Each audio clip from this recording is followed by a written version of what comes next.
Let us examine how to avoid emotional investing and steer clear of market timing pitfalls. How do we avoid emotional investing, and how do we steer clear of market timing pitfalls?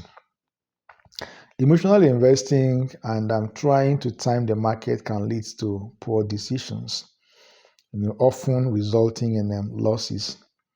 So here is how to avoid these pitfalls and make more rational long-term investing choices. Number one is understand the role of emotion in investing. You need to understand the role emotion plays in investing. So there's this emotion of fear and greed. Fear and greed. So emotions like fear, selling during market dips, and greed, buying at a market high. At market highs can drive, can encourage impulsive decisions. So recognizing these emotions help you avoid market decisions based on them. Recognize when you are fearful and recognize when you are greedy, and learn to discard those emotions and invest logically. The other one is in loss aversion. Loss aversion. Investors are often more motivated to avoid losses than to achieve gains, which can lead to selling prematurely or holding onto losing stocks too long. So if you're the type that you are so allergic to losses, it could be a problem actually. Number two is develop a clear investment plan. Develop a long-term, clear-cut, concise and detailed kind of investment plan, as the case may be. So set goals and objectives. What do you really want to achieve? So have a clear financial goals, such as saving for retirement or buying a home. These goals should guide your investment decisions, short-term, and not short-term market movements.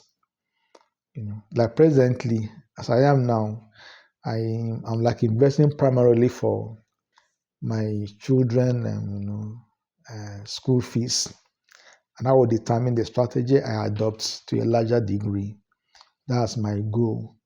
Other matters are secondary, but primarily it's just to be able to see how I can raise money to take care of my kids in school. That's my investment objective for now. The primary investment objective for now. So you create a strategy, develop a strategy based on your risk tolerance and time horizon.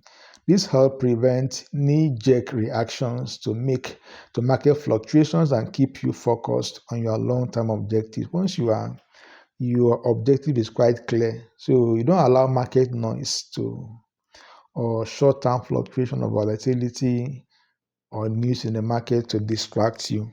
You simply look at, you focus on the company fundamentals and stay put. You don't get distracted. That should be a viable strategy that will keep you, keep you stable and then prevent, decisions that will not go well with your long-term investment objectives.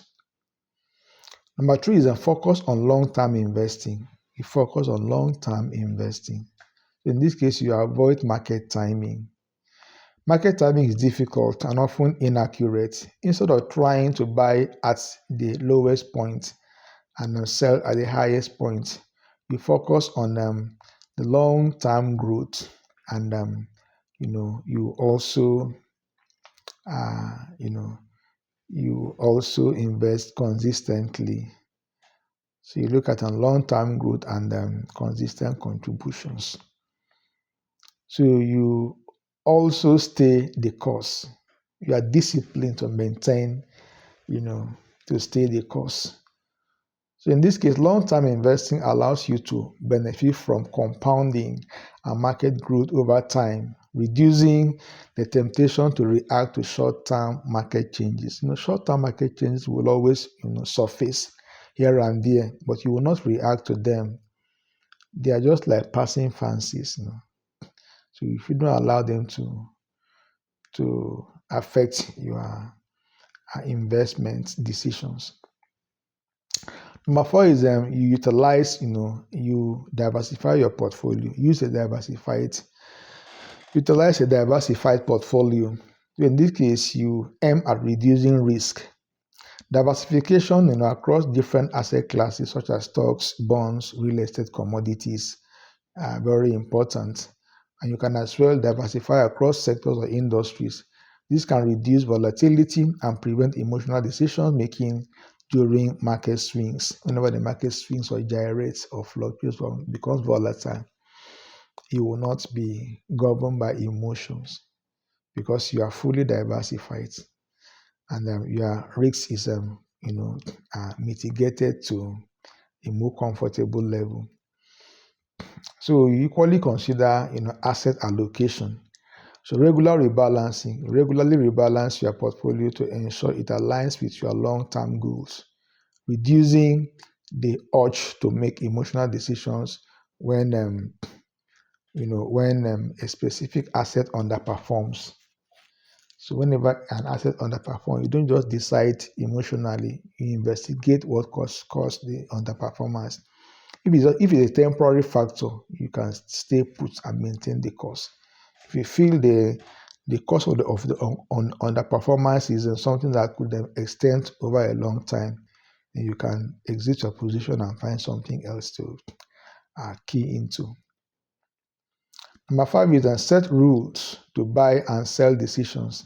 Set rules for buy and sell decisions. You need to write down your rules, and if a particular condition complies with the rules indicated, you take actions accordingly. For instance, in my own case, I have a kind of unwritten rule. Once the company fundamentals are affected negatively, this decline in turnover, decline in profit, a decline in earning per share, I may consider selling the stocks. So you must set rules. So once there's a change in narrative, you just have to do something, about it.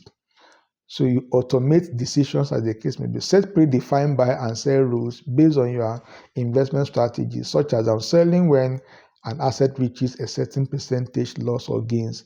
This reduces emotional interference. In my own case, I don't sell when it reaches a particular a percentage, kind of when it increases by a particular percentage. No, I only sell when a fundamental deteriorates. As long as the company fundamentals are quite okay, they are doing fine, I just keep on holding. For as long as there's an increase in earnings, I keep on holding. To avoid overreacting, resist the urge to buy or sell based on market noise or fear of missing out. So stick to your strategy and avoid impulse trading. Investing requires discipline. I'm telling you because the market will then force you to make decisions you never really intended to make. But stay put and remain disciplined. Sometimes you may discover that a particular stock in the portfolio is down maybe 10%, maybe 13%. I begin to wonder, what's the problem? Don't rush to sell. Consult the company fundamental. If the fundamental remains the same, forget it. Hold on. If you have money, even increase your holding, buy the move because you end up buying a very good, investment, at a cheaper rate. So please subscribe to this channel and like this video. So use dollar cost averaging. That's you invest regularly. Just invest a fixed amount of money regularly. It might be monthly, it might be quarterly, it might be biannually. Just invest regularly, a fixed amount of money. So you also mitigate risk by investing Risk, by investing at different points in the market cycle, you reduce the impact of market volatility and avoid the temptation to buy when markets are high or sell when the market is low. In this case, you're just buying at regular intervals. You buy when it's high, you buy when it's low. So it is smoothing out your buy price. Your average price will be quite low. Number 7 is practice patience and discipline. You have to be very patient. And you have to be disciplined, actually. You need to practice discipline and patience. So in this case, you have to control your impulse. You control impulses. It's essential to stay disciplined and avoid reaction or reacting to short-term market movements. If you have done your research and have a long-term plan, stay patient and trust the process. Stay patient. Stay patient. But the temptation to be active, is always there. But remain patient and watch your investment grow. As long as the investment still maintains, the narrative, nothing has really changed fundamentally. You keep on maintaining your position. So review, don't react. Review, don't react. Periodically review your investment to ensure that they align with your goal. If you are tempted to make changes based on short-term fluctuations, take a step back and remember your long-term objective. You are going to be tempted regularly from time to time, but don't allow it to affect you. Just sit back and think long-term. It will help you to avoid impulsive decisions. Number 8 is educate yourself. Understand market cycles, because the more you know, the more you earn. All right, so you stay informed. In other words, you don't get overwhelmed. While it's important to stay updated on market trends, don't let constant news feed or social media posts to sway your decisions. Limit your exposure to avoid information overload. Don't you limit your exposure. This is a story of an individual. He woke up one morning or so and saw about 400 notifications on his phone. He just threw the phone away. We live in an era of information overload. 400 notifications, he just threw his phone away. Probably was angry, I don't know. Number 9 is seek professional advice. So you may seek advice from a financial advisor. So you consult them. They may charge you a fee, but it's worth paying.